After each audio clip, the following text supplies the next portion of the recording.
Hey everyone, how are we doing? I guess maybe this new background looks good. I don't know. New background look good? Well, you tell me. Let me see if I can get my music working so I can hear it. I think you hear the musics. You do hear the music. Let me put on monitor on this. Properties, no, that's not what we want. Okay. We're doing some light adjustments right here, advanced properties. Okay, this is called microphone.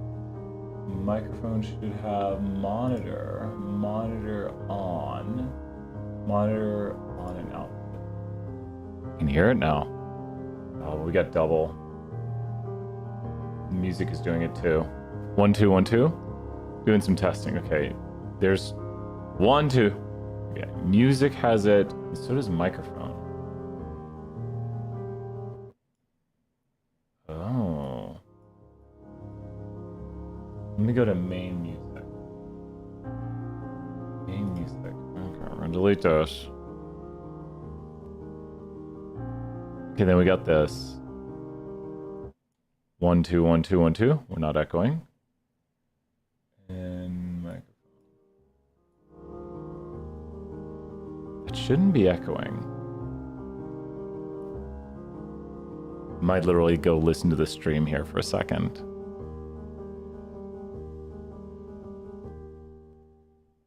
I'm on the stream. We're doing housekeeping. Oh, it's like not loading. Are we streaming? Can anyone hear us? Can anyone see us? I love it when YouTube does not work for me. That was great. It's like literally just swirling. I hope we're streaming to the internets. I hope. I feel like, oh, my picture's not even at the bottom. Who's here? Anyone here? Mubot's not even awake. If you're in the chat, feel free to say hi. I think we are streaming. We're 3 minutes in. If playback doesn't begin shortly, restart your device. Oh my gosh. Camera green screen. Oh, there. Because I was not on the screen completely.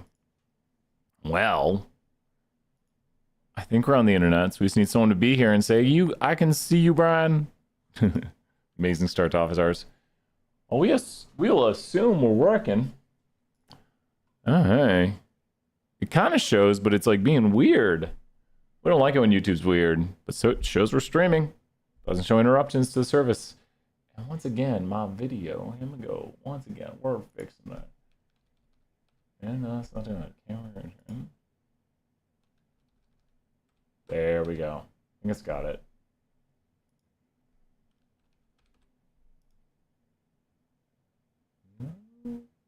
Come on.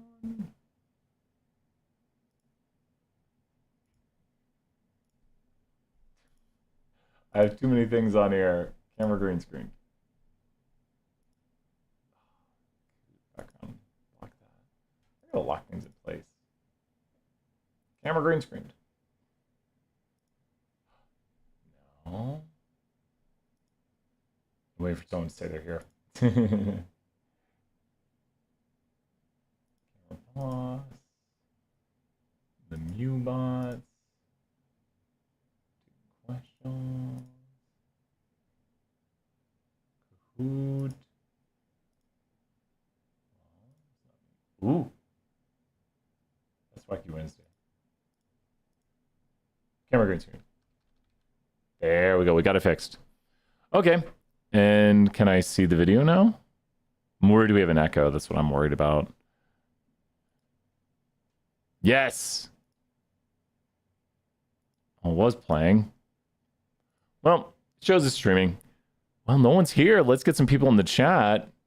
We need to send out an announcement and say, hey, come do work. Come do data analytics. We'll put on a little music. And then people can tell me if I'm echoing. Okay. Let's say office hours currently live. Swing on by. Office hours. And I think a student sent me an email saying, hey, can you do these things during office hours? And they said they couldn't attend. So I should pull those up. We're already logged in. I had to do the 2-factor. Okay.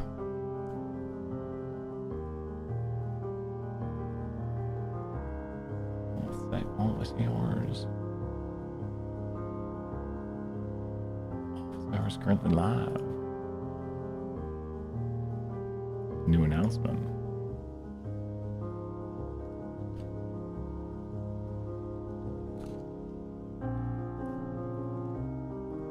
Okay.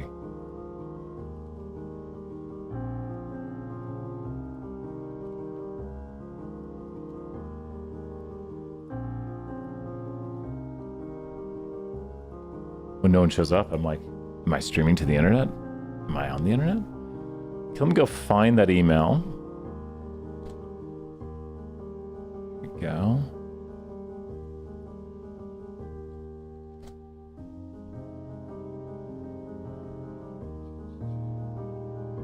Here it is, I think. Here we go, here we go. More about, let me copy these. Okay. Let's ask this, do this.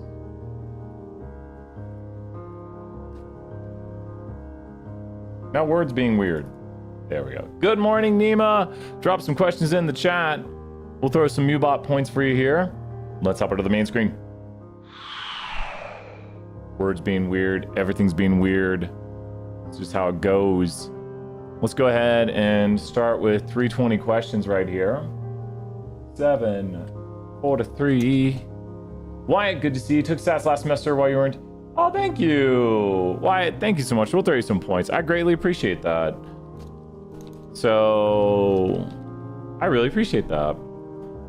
More about how to find the p-value by looking at the graph we did today. There we go. I used the concepts of alpha and p-value, but I do not understand how you got the exact numbers. Okay, so this is from the permutation procedure. So I'm going to pull up R right here and talk about how via the permutation procedure you can get p-values. So p-values from permutations. Okay, so this is p-values from permutations. You're going to see the screen here in just a second. Okay, so I have library reg class on here. Tool1, feel free to ask some questions. And we're going to pull up what is called Survey 10. It's data from students from 14 years ago. Feels like yesterday. And with this, we are going to use the associate function on this. And we're going to see if there is a relationship between people's height and their gender. And then we are going to do data equals survey 10. And we're going to run this code. Now, here's what I want you to see. Down at the bottom of the screen is the permutation procedure. All of these tests came back statistically significant because the way the p-value is calculated is you'd go to like the averages test and you'd look at how many of the permutations, I might have to go here to the smaller thing, how many of the permutations by random chance, which the random chance ones are going to be on the far left. These are the random ones. And this is R permutation right here. This is R. And then the p-value is the area outside. So the p-value is the ones that are as extreme or more extreme than our result. And since there's none of the random over here, the p-value is equal to 0. And the 0 p-value is kind of, I don't know, you see it every once in a while. You see it maybe more often than not, because there's sometimes your result is so extreme that it's not like the random chance ones. But let's make one where it's not 0. And we're going to look at, let me attach the data frame. And then I can, not Syracuse. And then we can call the variables a lot easier now. So I can go here to, let's see here, percent datable. So we're going to see if gender can explain the percent datable people think people are at UT. And here we are. That one also comes back very significant. Let's look at percent intelligent, how intelligent people think they are. That one's even more significant. Oh my gosh, I'm looking down at the results really quickly. And percent more attractive then. Oh my gosh. Percent. These are all coming out statistically significant. That's, wow. There's big differences here. I'm gonna change it to handedness. Reason is handedness is pretty much random. So do people think they're more athletic dependent on their handedness, like left and right-handed? Now, when you look at this result, you can see that when we did the averages test, this is just one of the tests we're running here to see if there's a difference between averages. We can take the same sort of thing we did here and drop it in and see how it works. Every black circle right there is a random permutation, even the ones outside of it. And then this is our result. and then the p-value is the area over here. So now the p-value is not 0 because we have results that are random chance permutation that are as extreme or more extreme than ours. So you wouldn't know it exactly right now, but you could maybe guesstimate that this is a p-value of like 0.04. And that's just a guesstimate. I'm thinking 4% of the random permutations are as extreme or more extreme than ours. And ours is this line right here. This is what we saw in our data. And so our discrepancy is about 2.7. So if we go look at the results again, you can see the discrepancy in the means or the averages is 2.7. You go up here, let me rerun it because I want it to not go across the screen. The discrepancy I guessed to be about 2.7, and the p-value I guessed to be about 0.04. I was off, but I knew it was small. I knew it wasn't a big p-value because there's very little, and I did rerun it, so it did redo the simulation, but there's only about 7.6% of the area to the right of this, which is actually not statistically significant, small, but not statistically significant. And we would, this one's weird, so we'd probably compare medians, which is also not statistically significant, but the test is not conclusive. So let's find one that is really not significant here. We'll do percent funnier via handedness. That is also kind of significant. So many things that are kind of significant. Did we do? We did funnier. We just did that. Percent more attractive. I want one that's really not significant. I just literally did percent attractive. Oh, wow. I think I did a different one. Okay. So this one is really not significant. And you can see our result is even closer to a discrepancy of 0. You can look at the discrepancy. We're only looking at this test, but the discrepancy is 0.47, which is right there. That's where the discrepancy is, 0.47. And then the area to the right of it. So if we kind of do some arrows right here, we can maybe kind of get this like, it's not going to look perfect. But this discrepancy of 0.47 is where that line is. Then the area to the right of it is the amount of permutations that are as extreme or more extreme than ours, and that's where that 0.608 is. And we ran 3 different tests, so you can see the discrepancy for the second test was 1.22, and then the area to the right of it, which is the p-value, is about 50%, and then the next test is 1.4, and the area to the right of it is also close to 50%. So these permutations are just random groupings of the variables that we would expect them to have little to no association, the gray ones, and then our result is what we see in our data. In this instance, our data looks like the random ones, but in these instances over here, you can see it's further away, i.e. these that are ridiculous differences, where we notice big differences between the groups. So that's how we get the p-value from the permutation procedure right there. Really good question going into depth on that. And Nima, if you have questions, let me know. We're just doing these 3 right here. The difference between Pearson and Spearman while showing how to point that this is in our data set and for similar assignments. So let's go do this right here. Pearson versus Spearman.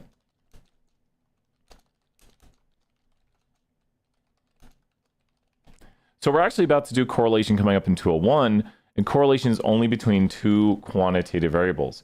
So you have to have something like height and weight to get correlation. Now, Pearson is only linear correlation. And you have to look at this and first ask, does it follow a line? And the answer is kind of no, because it bends at the end. Also, outliers are going to greatly impact Pearson correlation.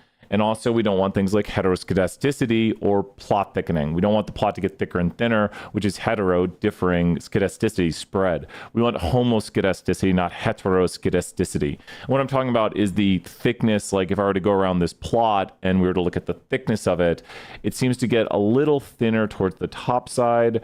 Over here on this side, a little thinner maybe, and a little thicker in here, but that could be concentrations of data. Probably the biggest issues are the non-linearity of it. And also in here, we see outliers. Due to the nonlinearity and outliers, which are 2 of the 3 reasons that we would go with Spearman, we are going to go with Spearman, which also comes back with a stronger correlation. Spearman correlation can range between -1 and 1, as can Pearson, and the closer it is to -1 and 1, the stronger it is. This also comes back as super duper statistically significant, and we can see it down here in the permutation procedure again. Now, if there is no correlation between data, we would expect to see a correlation close to 0. Once again, in the middle here are the random permutations. Bah! Oh, I hit a wrong button.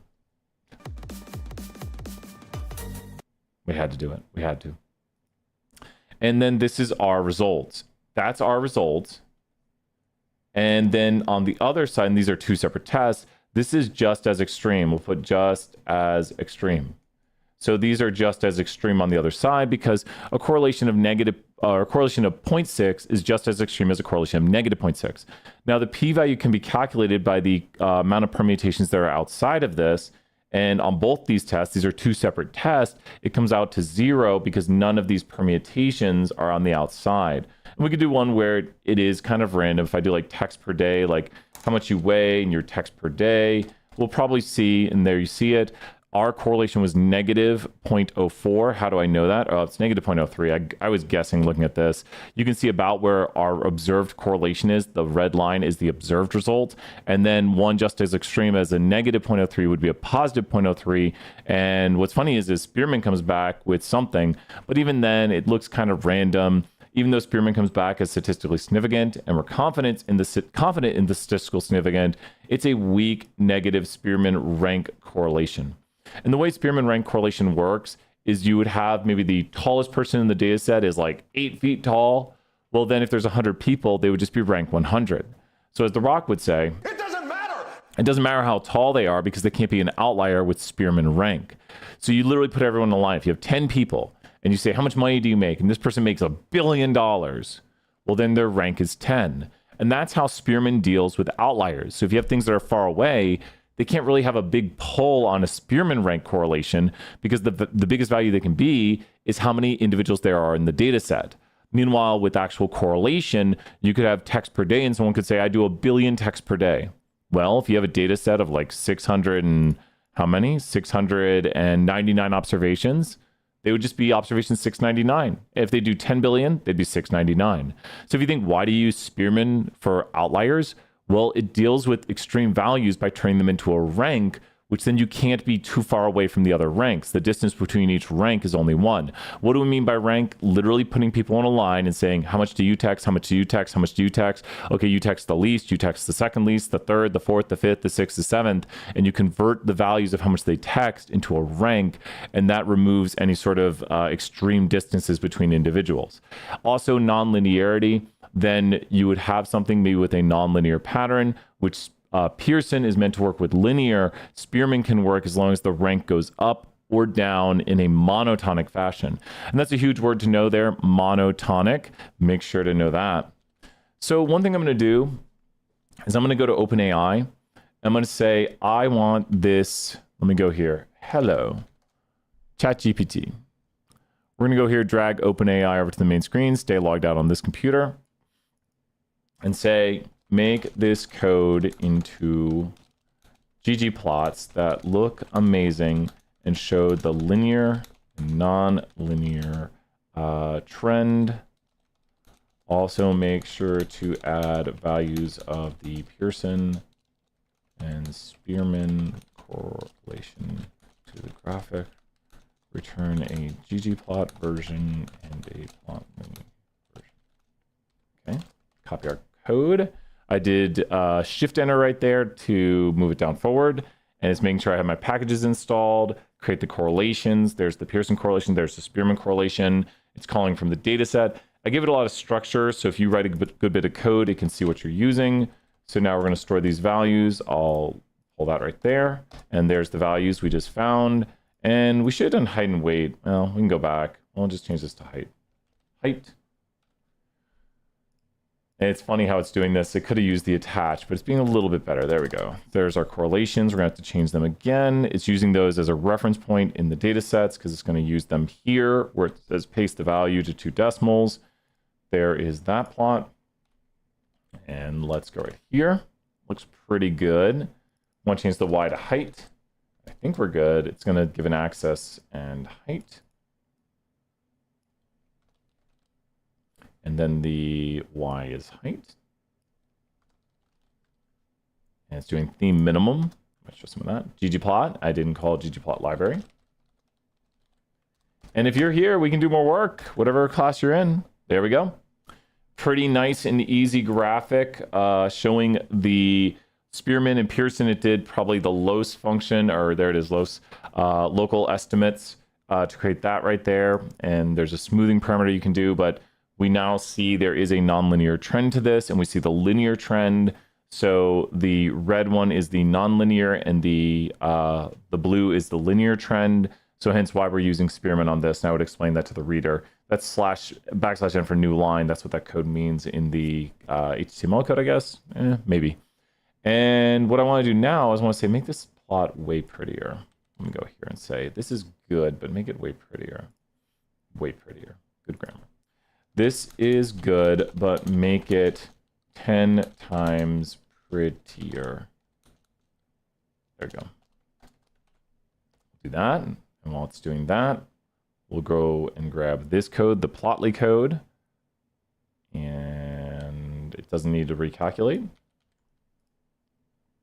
And we'll go to library Plotly. There we go. Now we'll go here, our library Plotly. Was it just doing the same one? Well, that's no fun. Yeah, it's just the same one, except it did a Plotly. And that's fine. We could have, yeah, it's using ggplotly. It's using ggplotly. Okay, that's cool. I could have done that. It's literally, if you're wondering why I said I could have done that with the, so this right here, this plot, you just go here and you go ggplotly of it, and then you just drop that in. And that's our original plot right there. And we could, because we overwrote it, we could get the original plot right here. So there we go. And it doesn't, the annotations don't seem to work, which is all right. Not the end of the world. And now we have right here all this. Let's see what it did. And is it doing my height weight? It is doing height weight. It's doing different color codes, I notice. So look, we can get a lot of code very quickly. Okay, there's the calculations of the values. There's the plot. Here's the creation of the plot. Okay, that's neat. Did a color gradient, and we could work with that. Here's the scale gradient. Go here with a little FF8200. Hey, Nima, good to see you there. Yeah, let's do that coming up here next. 5758 BB. That's not right. Well, sure, we'll do it. There you go. Neat stuff you can do with these rather easily and rather quickly. And if you look, this is a pretty well-made graphic. Maybe the color gradient might not be the best. People can debate that, and you could go here and just do a nice little FF9900, and people are going to barely notice this. It might just give it a little pop around the edges. And then you could debate what colors to make your line right here, the Los line. Let's go with FF. Nope, that's white. 000000. There you go. And there you go. So just depending on what you want, like do a red line, FF0000. Or if you don't want to do that, just go here and type red. Sure. There you go. A lot of things can be done very quickly, and we'll do some data analytics soon coming up here. But if you can't tell, I love making graphics. And here's, unfortunately, what I'll get sometimes is someone will be like, they'll be like that. I just really want you to think the difference between this and this. And I know how to code, so I can get things done quicker. But if you look at the differences between these, it's night and day between someone showing you something really nice in a report and somebody showing you something very basic that looks like it's from the 90s or something, which maybe I'm from the 80s, so I shouldn't talk bad about the 90s. I look like I'm from the 80s. So can you also, and then we'll do Nima's question here next, and let me put the new bookmark for this next thing right here. 2453 BAS 320. So can you also do a general explanation of this assignment similar to how you did today, but a little more depth on step-by-step process, or through different data sets like you did last time I was in Office Hours? Yes. So weekly assignment. Kind of what you saw me doing, you might want to, if you're watching this part of the video, you might want to go back in time to where I was doing this, because really you're trying to make good presentations of the data. Like this, I would screenshot this and put it into my Word document, or you can also export the file. But you want to make sure you're turning in like really nice presentations of your data, explaining what's going on, and you can see the huge difference. I wouldn't make it this big, but you want to work with it so that you have a beautiful presentation of data, such that, you know, when you're working with this, you know, you wouldn't want all this nonsense in here. You want it to be amazing. You want to have something people can understand, something readable to the client, and you can look at the difference between this, and we can even go around text right here. where you maybe have something like this and you have the graphic. So think about how your presentation is. And if you look, if this was printed out, you can see the Pearson correlation, the Spearman correlation. You can see what the graphic's about. You can pretty much see it's a height weight. Maybe I should have added a legend to it, which I could have asked for. But I like the details that you could do to improve this are minimum, I would say, but you should then address it. And you want to be writing your reports that they look like this right here. You don't want to write your reports where like, that's a great looking report versus when we're pretending this is the text that the student is writing. Where if you were to have something like this right here, especially, and this actually goes into like 201 and what we're doing, because I want 201 to write amazing reports. If you think about how this looks right here for 201 or any class, the difference between a student who turns in graphics that look like this, we'll even center it. So if this was their report and they were talking about it, you've got like parts of the screen you don't need. You've got a graphic that doesn't look nice. The text is over here compared to like this. If this is it, it's like, oh, that looks like a professional report and like a really good graphic. And, you know, if you're explaining why you're using the Spearman instead of Pearson, it makes sense why you're showing 2 lines. Someone might say, why would you show 2 lines? And you could break it apart into 2 separate graphics. That'd be fine too. And you could do a side by side. Like here, I'll do that last bit right here, because then it really comes down to your imagination. So let's say break the plot apart into 2 graphics and use GG arrange to put them side by side.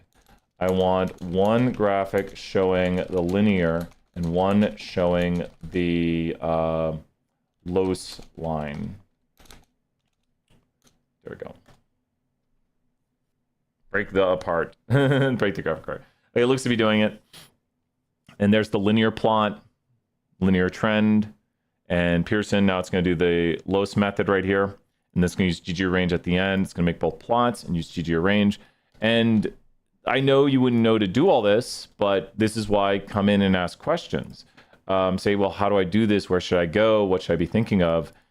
Because I can think of usually more ideas, like how could we display this better? Well, we could break it apart. Well, just ask it to break it apart. And so now there's the Los method right here. I could probably, let me try. I'm going to do it without ChatGPT. GG arrange. Do I not have GG arrange?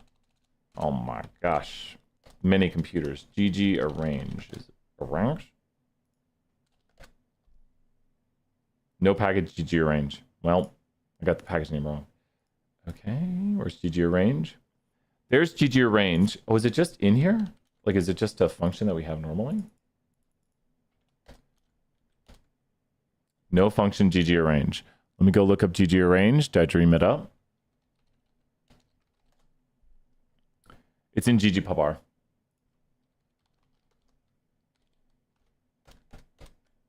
There we go. That's pretty good. I don't like the gradient. So the only problem I have right here is this whole gradient thing.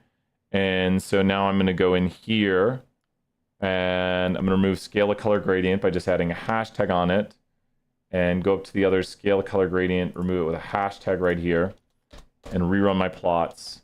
And I still have that gradient. Legend position none, remove the legend for clarity.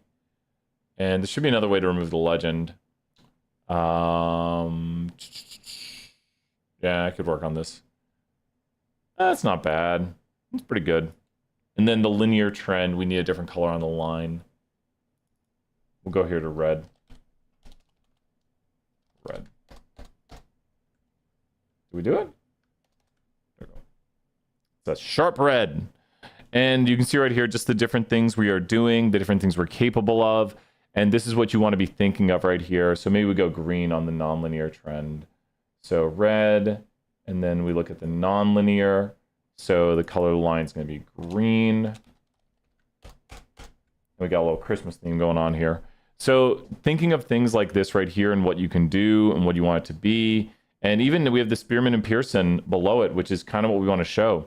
So this would probably be even better. And there's no perfect. That's the problem people run into, is that perfect is the enemy of good. And I mean that because you're like, oh, what could I do here? Maybe that green needs to be a little bit darker. How do I change this? What do I do here? So it's all pretty crazy what you can do. but that's what we got going on. Let's do some, Nima, do you want to do for data analytics 3? Do you want us to add the IQR for the second graphic on the right up? Ah, yes, let's talk some data analytics 3 here on this next segment. Okay, data analytics 3. Data analytics 3. 31, 33. Stat 201. Okay. Let's get jump going. Here it is, the main screen. Okay, I'm gonna open up the Diamonds data set and open it up and talk about what you need to talk about right here for Data Analytics 3. So once again, please have your assignment open. And one thing that you need to know for any data analytics is the following. Look at the rubric. Look at the rubric. You should be chanting with me. Look at the rubric. What do? Look at the rubric. Okay, so this is how you're gonna be graded. The graders literally click these buttons. If you don't go here and put your name and information, I would just take this right here, copy paste it to my document, go over here, open new document, copy paste, fill that out, you're good to go. So make sure to put that in at the very top of the document or else you lose points. So there we go, we already got you 1 point. 1 point done, more to go. Please remember, I am working with different data than you're working with. And also, you can see it, Mubot's going to pin it in the chat right here, but the visualization playlist always exists at any time, so you can check out videos, and they're a little bit fun. You might see the Joker, but literally. So right here, you can see the visualization playlist in the chat. Go check that out, and it has videos walking you through each one of these. You think I'm lying to you? You think I'm lying? That's not the one. I think I'm lying. There's. Go check out these videos. There's videos. There's videos to be had. Halloween's coming up. Get ready for Halloween, everyone. Okay. So notice we have everything you need to do listed here, and then we've already gotten our 1 point. Next, we need to take a random sample. This time it is 500 plus your UTID. 200 plus your UTID. 200 plus the UTID right here. Maybe I'll go in here. Random sample taken. Oh, you didn't take it. So make sure for 200 plus your UTID and then 200, even I checked the instructions. So to do a random sample, you would go right here and go to tables, subset. I am working with different data. Use the data you're supposed to use. Tables, subset, 200 plus your UTID, which I'll be 23 today. So make sure you're doing that and then click OK. Do not take a screenshot of this. We don't need it. We'll be able to tell by you doing your work. You should now see the 223 over here. Make sure you're using the right data and you have your right sample size. At this point, if you've done these steps, you should be, you have the next half point. Next, we need to create a mosaic plot and we need to talk about it. So let's talk about how to create a mosaic plot and what a mosaic plot is. Let's put this right here. Getting started. And so now, 34, 43, stat 201, data analytics.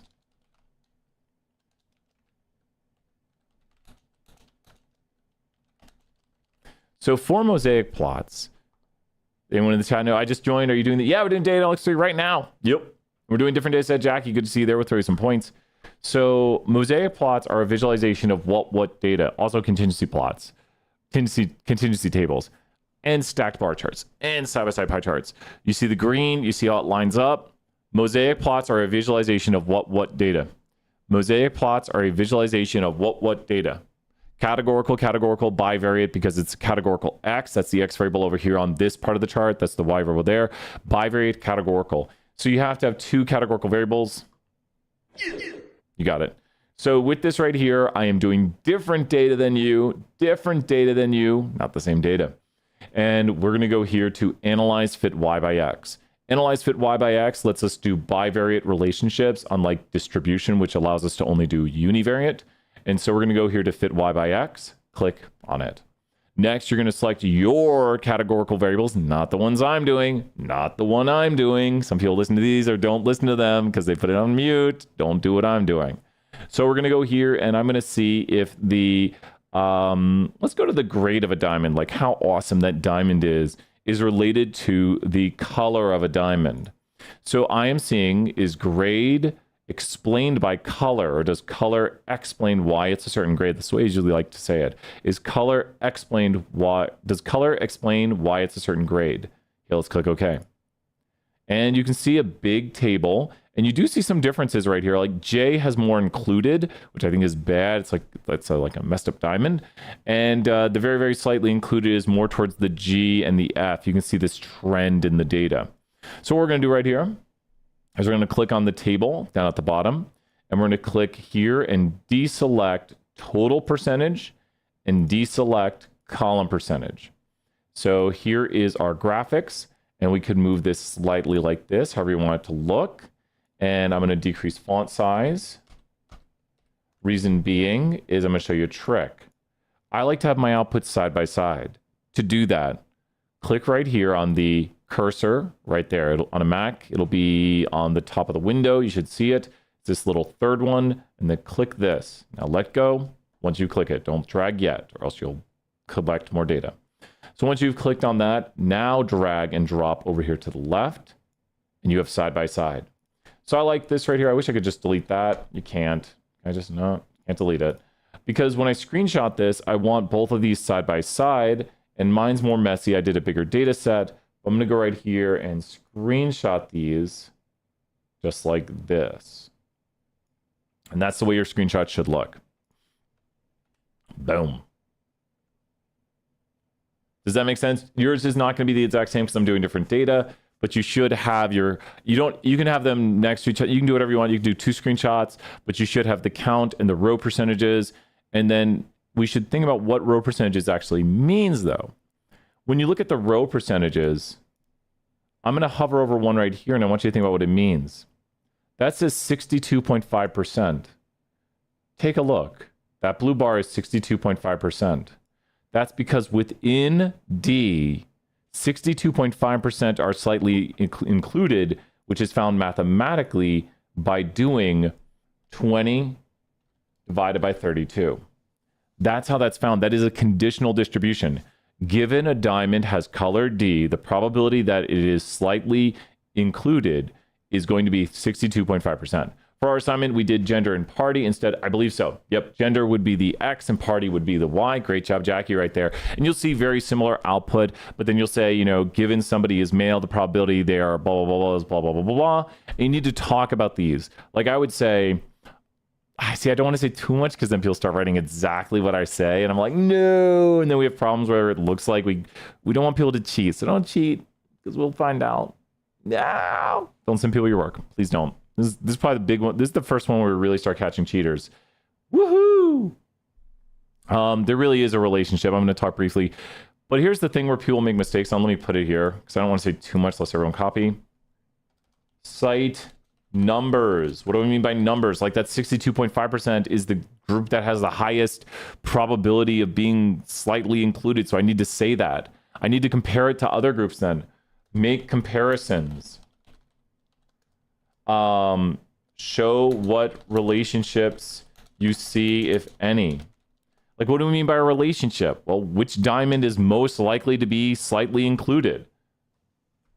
The answer is here. Which diamond is least likely to be slightly included? Well, the answer is here, F. Which diamond is most likely to be very slightly included? That's also F, I believe. And you can see right here with very slightly, it's very, very slightly. And it's this one. And here I'll do that as a different color. But you would talk about these. You would say like, I see some relationship because blah, blah, blah, blah. And you see everyone's going to say, I see some relationship. You don't have to say that. I see some relationship. I believe there's a relationship. What I see when it comes to a relationship, it looks to me that they're associated because I think there is an association by seeing this. This indicates an association to me. Don't use my words. Think about what you would say. I think these variables are related. I see a relationship here. I see some association here. I see something indicating that this and this are connected. There's so many words to use. Don't write exactly what I say. Please don't. Think of your own words. Then you're like, oh, I get what it means. I can Say it to someone. Anyways, cite numbers. If you're not citing the numbers, you're going to lose points. We'll go look at the rubric here again. But if you look right here, write-up includes numeric information about the relationship. Is that not exactly what I said? Cite the numbers, make comparisons, talk about the relationships, and call Brian. Hey, Emily, I'm on YouTube. Do you want to say hello to my students on YouTube? I say hi to them? Yeah, they'll hear you. Oh. I'll let you go. I'm on YouTube. Bye, Ems. Nima says hi on YouTube.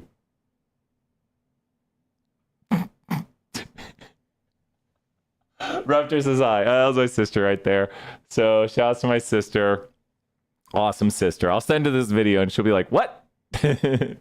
So does that make sense are there any questions on the Mosaic plots?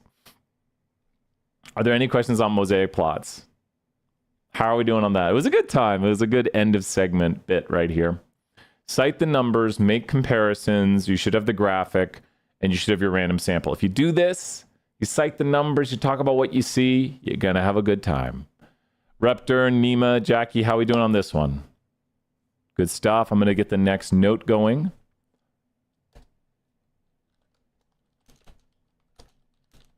Data analytics. 3 side-by-side box plots. Okay. You good? Nice. And if you're stuck, please check out the visualization playlist that's pinned. I go into some other details there. Also, email, ask questions. Will we have time for... Yeah, we can do a little quiz. Yeah, we got 20 more minutes. And Mosaic plots is nice and easy. Jackie, yeah, feel free to drop a question in the chat. Chapter 5 is a tough one, so we're going to get started on that here soon. So now we're talking about side-by-side box plots. What kind of variables do you need to make side-by-side box plots? To make side-by-side box plots... And this is not a box plot, which is just quantitative with no extra variable. To make side-by-side box plots, what do you need? Is it Reptar like the Reptar from Rugrats? Like, Reptar! Like Tommy Pickles was always like, Reptar. So I think when I see Reptar. What kind of variables do we need for side-by-side box plots? That's awesome. I approve. Get some points for that. It's Wacky Wednesdays. What kind of variables do we need for side-by-side box plots? Anyone know? It's down here. So once again, you should know how to look at this. This is just all the graphics we make, and we don't make logistic regression, hence why it's crossed out. That's a categorical or quantitative Y, categorical X. Bar charts, pie charts, all that good stuff are univariate categorical. Here is where we were previously with the bivariate categorical, and then we're over here. We're about to make side-by-side box plots.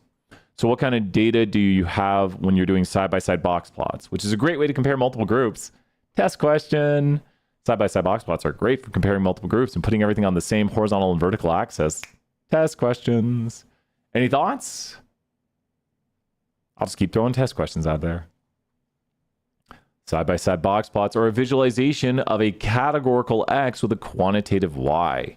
So side-by-side box plots visualize a categorical X with a quantitative Y. And we can go ahead and make one of those visualizations right here by going to the data we have. Make sure you have your sample of 200. This is a different data set you're using for this one. And with a sample size of 200, make sure you have that. Go here to Analyze Fit Y by X. The Analyze Fit Y by X, once again, is going to do the bivariate visualization, 2 variables, an X and a Y. And we go here, and you are going to put your categorical X down here. I'm going to do the color of a diamond down here and the price. Now notice it is a red variable here and a blue variable here, indicating categorical quant. Does color explain the price of a diamond? And actually, you do it a little bit differently for this one. This will work. Sorry if you were watching this. I'm doing it in real time. We're going to go to Graph Builder. Graph Builder. That will work, but we're going to do it a slightly different way. Graph Builder. Graph Builder.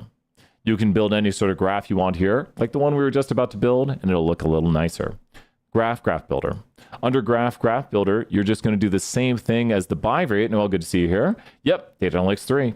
You're going to put the x variable you want down here on the x-axis by dragging and dropping. Make sure it's the one you're using, not what I'm doing here, because I'm doing different data. So color will go down here on the x-axis for me, and then I'm going to put price over here on the y-axis. And notice it kind of makes a dot plot, but side-by-side dot plots, which is also a bivariate visualization if they're side-by-side dot plots. We're going to go ahead and click the box plot, and then you can add a little extra accoutrements by going here and putting color onto color. Now you're not done yet because you haven't clicked done. So make sure to click done right here and have your nice graphic. And I'm forgetting one thing. I'm sorry, everyone, because I forgot to click one thing, and you can get that by clicking the show control panel. Let's do those steps again, but a little more slowly here. Once again, from the very beginning, very good place to start. You're going to go here to color. Under color, you're going to drop it to the x-axis. Once you have color on the x-axis, you're going to go to price and put price on the y-axis. But this is for my data. Your quantitative variable will go on the y-axis. Once you put price or your quantitative variable on the y-axis, you can make it look a little more pretty by putting your x variable, the same one, into color. It's going to give it some colors. Next, you're going to go here to box plot up here at the top. That'll turn it into box plots. Then you're going to click 5 number summary right here. And do notice that I have a lot of numbers on the screen because I have a lot of box plots. Finally, make sure to click done to take your picture. You can edit titles and call this like price versus color and whatever you want to do.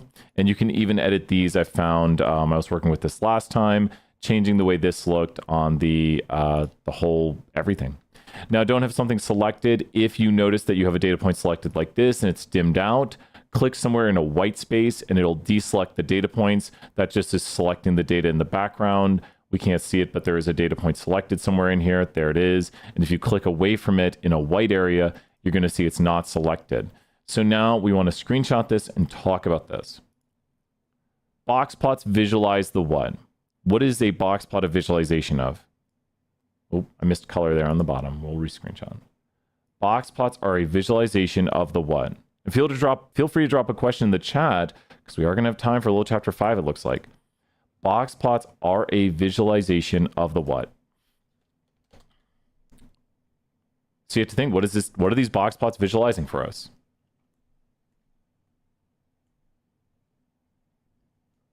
In our last data analytics, you mentioned the importance of histograms, that we should make sure to explain the shape, center, spread. Yes, that's what you'd want to compare here.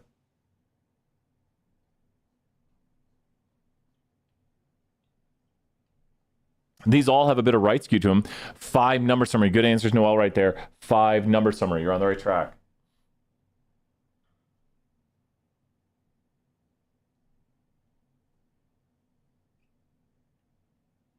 Ooh, look at that. That is a different Q1 right there. I'd mentioned that. I'd be like, Q1 for the eye color is much higher than the rest. Also the median.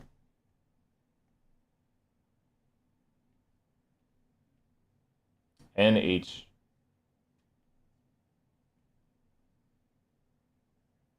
You could also figure out the IQR right here. You could measure the IQRs. That's a bigger IQR. That's the biggest IQRs with H. Oh my gosh. The biggest IQR is H. By a mile. Biggest range also looks to be H. Maybe it's hard to tell. Those outliers are kind of going through the data, which I don't like. It might actually be I. You could calculate the range. It is actually I when I look at it. Would we explain the median are different? Yeah, oh yeah, definitely talk about the medians are different. Like the highest median was this, the lowest median was this, the differences between the medians is this. Make sure to mention them numerically. There are many of these groups with outliers, including F, which has extreme outliers as high as 18,421, and I with extreme outliers. Some have light outliers like J. J and D look to have light outliers. I mean, if you look at the difference between these outliers here and these outliers way up here, you know, extreme versus not extreme, and kind of mentioning that and calling it out and be like, the maximum of J is an outlier at this versus the maximum of I is an outlier at this. But cite the values, $18,481. In this case, the median is the line in between. Yes. And sometimes medians don't show up, and it's highlighted here in blue. The median can overlap other values. So sometimes the median in a box plot, like if you have a box plot, your box plot could look like this because the median is overlapping Q1 or the median is overlapping Q3. Some graphical software will kind of make the line a little bit thicker so it's easier to see. But you just talk about the values, like comparing the medians or like looking at the medians or analyzing the medians. You don't have to start, you could just say, I noticed that the highest median was this versus the medians was this for the lowest. And you can just compare and cite the values. You have to cite the values. And if you look at the rubric again, it's going to go down here and it's going to say proper screenshot, which we did, random sample, which we did. Make sure to take your random sample. And then write-up gives numeric information and talks about the relationship. You could say, I think there's a relationship because I see this. Or I think there's not a strong relationship because I see this. Evidence of a relationship is apparent because of this. And Jackie, do you have, which question on the quiz did you want? We've done the full homework yesterday in class, but I hope this makes sense to everybody right here. Make sure I save this. But we've already done some 320. We've done some 201. Computer company, service hotline. Yeah, let's do it. Here we go. I think that's also on the homework, right? Let's do it. Here we go with the question. Is it quiz or homework? I think it's on both. So it's a good question to do. Quiz? Is it about the like median time and something like the median and IQR? Does it say like the median time was this, the IQR was this? Is that what it says? And thank you, Jackie. Let's throw you some points. Yep. Structure.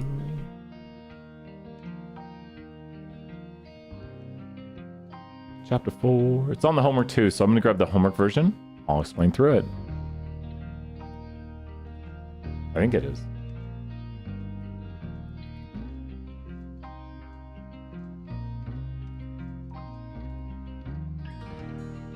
I clicked chapter 4. Why? Because that's September 5th or... Man, we are like so far into the semester already. We're getting closer to the first test. Question 4, chapter 5. Here we go. Let's go check it out. Okay. So once again, let us know if there's a question you want us to do as we are nearing the end of office hours. But I have videos going over a ton of stuff. I want to check today on Analytics 3. Is there any 2 graphs we need to create?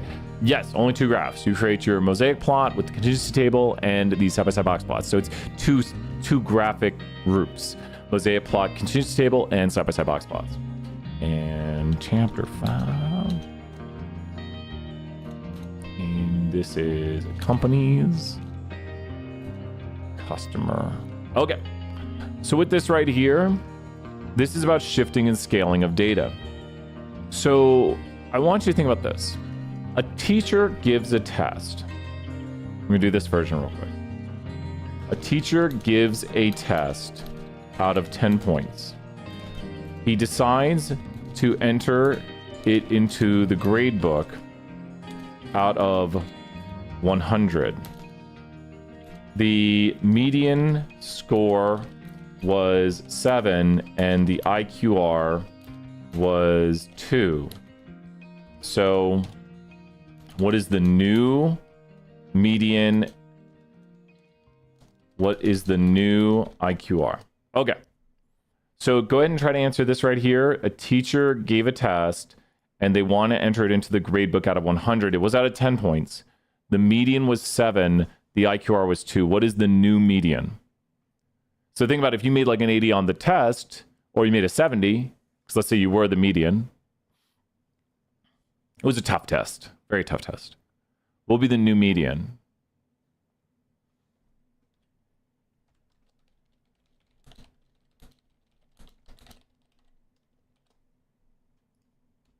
What will be the new median? Any ideas? Multiplying changes center and spread. Median is a measure of center.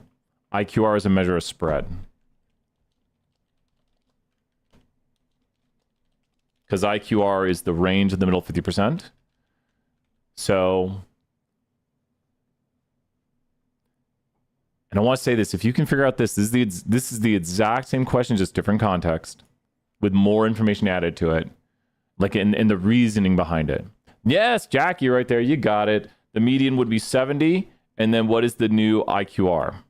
What is the new IQR? What is the new, you got it. What would be the new IQR? New IQR would be what? It'd be 20. And that's because like maybe a student made a 60 and an 8 or 6 and an 8. It'd be a 60 and an 80. Do you see how like the difference between them was 2 to start? And when you multiply by 10, the difference between a 6 and an 8 is now 60 and 80, and it's 20. So now we say, let's say shift or adding, subtracting, which is known as shifting, only changes center.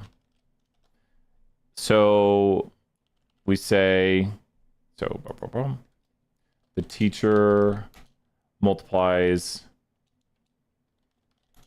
by 10. Let's say the teacher curves.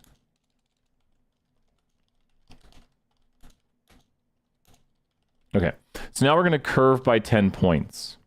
If you were the median grade and the teacher curved by 10 points, what would be your new grade? If you were the median grade and the teacher curves by 10 points, like gives everyone 10 points, what is your new grade? If you were the median grade and the teacher curves, you had a 70 and the teacher curves it by 10 points, what is your new grade? The new median would be 80. And then here's the part where people get confused and they say, what? Remember the students who had a 50 and a 70? Now what do those students have now?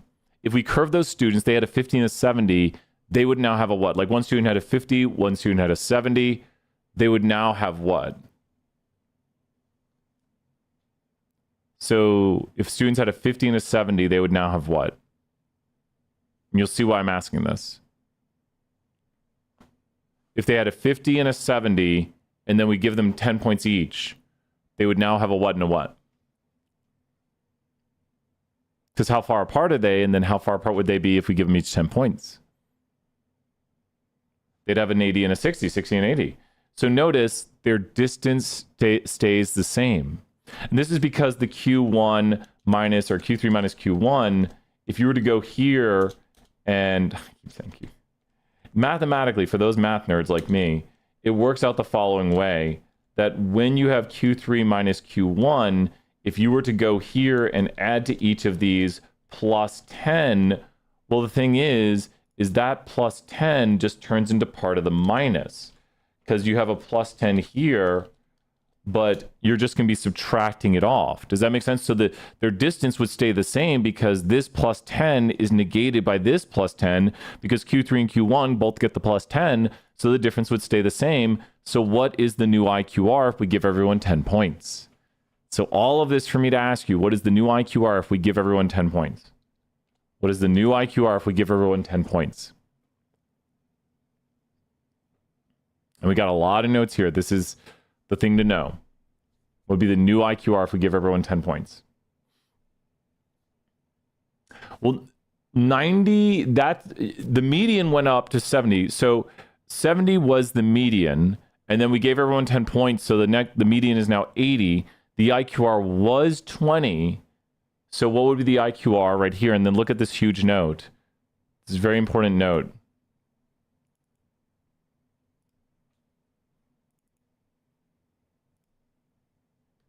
Or we should do it this way. So see if you know it in the chat. It will, exactly. So I'm trying to like highlight and color code right here so you can see. And so I hope this helps with the color coding right there. It only changes center, exactly. And that's what I'm showing right here. Like when you multiply by 10, 7 became 70 because you're multiplying and it changes center and spread, where this only changes center. So since IQR is a measure of spread, it wouldn't change the range also. So if we said the range was 70, the range would still be 70. So now we use our knowledge to answer this question right here, and we're changing this to minutes or to seconds. To change it to seconds, you have to take the original time of 5.1 to make it seconds, you multiply by 60. So that's 306 seconds. And then to make the IQR into seconds, you multiply by 60 again, times 2.2. And all we're doing is turning minutes into seconds by multiplying by 60 seconds. And there's the answers to that. Next, we are going to say we're going to speed up the process by 36 seconds.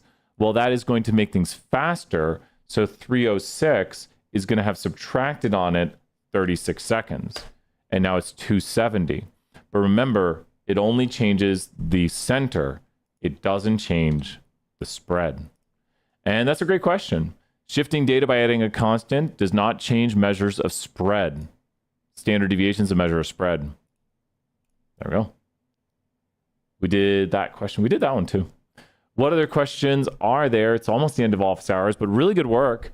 We did a full data analytics. We did a quiz question. We did 2 quiz questions technically. So 68, 95, 99.7. This is one people get, that's one people get stuck on. Let me do it right. Here we go.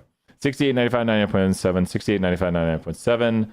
100 goes at the center right there. Probably clicked the wrong one right there. 68 is going to be between the first standard deviations. So right here. And then above 157 is a very small, tiny half of 0.3. And then between 62 and 81 is 13, let me see here, yep, 13.5, because it's 16 minus 2.5. And then above 119 is 16%, because that's above 1 standard deviation. 68, 32, cut in half. Canvas content, maybe. Which Canvas content? We could do one, let's do one version to end here, and then I got to run to class. Which Canvas content do you want to do? Which Canvas content? Probably the one's coming up, right? Canvas content number 3. Do one version of it. Thank you, Noel, so much. It's right here at the end, but you know what? We got time. I got 20 minutes. Got 20 minutes before class. Good times. Okay, so 102.53. We're going to do one version, and then I can send you more versions of this. Canvas content. Okay. When comparing histograms, they should have the same horizontal axis. Now, that's not saying just horizontal. I mean, you could do horizontal and vertical, yes or no. True or false? When comparing histograms, they should have the same horizontal axis. Yeah, no. Let me throw you some points. Look at this. We'll have it done in 2 minutes. Should they have the same horizontal axis? Across the bottom, should they have the same horizontal axis? Thank you, Jackie. Good job. Should they have the same horizontal axis? True. Which of these has the highest selling price? Do not forget outliers. Broccoli has the highest. Don't forget outliers. Also, range. This has a bigger range. That one has a bigger range. This is probably, no, those are just duplicates. This looks to have the biggest range due to the outlier. Broccoli has the highest. What is the probability of a student born in Tennessee being an honor student? So you have to have a student who is born in Tennessee being an honor student. So it's going to be born in Tennessee being an honor student. It's going to be this. So it's 50 out of 574 because of the students who are born in Tennessee, 50 of them of the 574 were honor students. And I think we can just drag drop. Let's see if that works. What is the probability of a student being born in Tennessee? So now we just have born in Tennessee. That's going to be a marginal distribution. So born in Tennessee is going to be over here. And then the probability of them being born in Tennessee is this one, or I should circle it. And it's going to be that. So 574 out of the total 923. And I think we can just copy paste. And then what is the probability of a Marvel superhero having the ability to fly? So we need to take of the Marvel superheroes, what percent can fly? And so we go here. And we go of Marvel, what percent have flight? And that's a conditional. How come is it not 50? Let me go back. Sorry, Noel. For born in TN, let me look at that one again for you. There we go. Copy, paste. Is it this one? Is it 3 or 4? What is the probability of a student who is born in Tennessee being an honor student? 4? Okay, let me go 4 again. What is the probability of a student being born in Tennessee? So that's all students. So when it says, what is the probability of a student being born in Tennessee?